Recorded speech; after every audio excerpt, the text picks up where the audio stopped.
the most common experimentation pitfall, the don'ts. Now I have just a couple of advice for you guys with the don'ts when it comes to experiments or when it comes to experimentation. Please do not take a long time.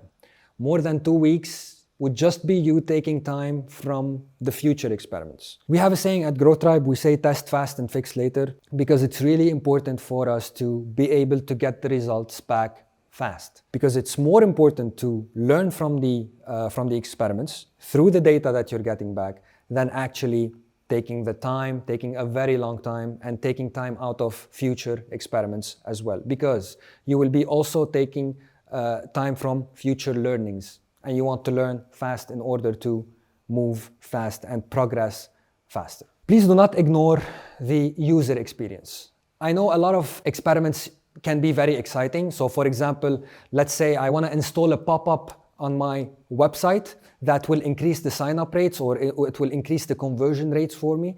But let's say I decide to go with a really huge pop-up, and with a pop-up that will also not have a very clear X button where the user can find it and exit that pop-up. At the end of the day, I might get extra sign-ups or more sign-ups, or I might get the sign-up rate to increase, but this could also affect my bounce rate. If people who do not want to sign up cannot find that X button, they will leave the whole website. So do not ignore your user experience, do not ignore the UX basically, and how the user will feel when they're on your website, because it's really important for them to find the things that they were expecting to find as well. And pop-ups sometimes can be very annoying. I'm sure you guys know all about it. Do not ignore the fundamentals as well. Today we talked about the growth process. We also talked about how you can design an experiment and whatnot. But for us to be able to trust that this design and those ideas are really going to help us out with the long-term plans and the long-term results, we have to go back to the fundamentals. The fundamentals are the stage that we need to set for the experimentation process to yield us the best possible results.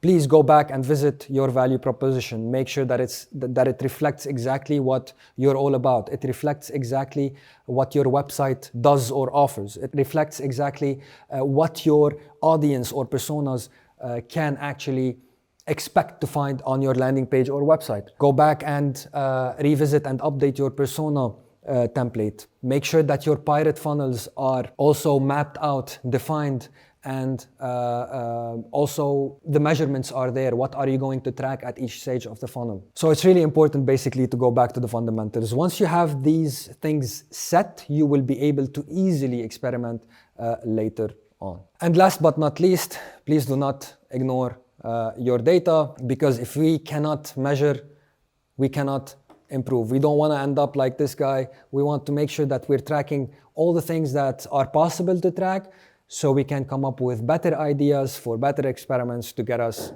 better results at the end of the day.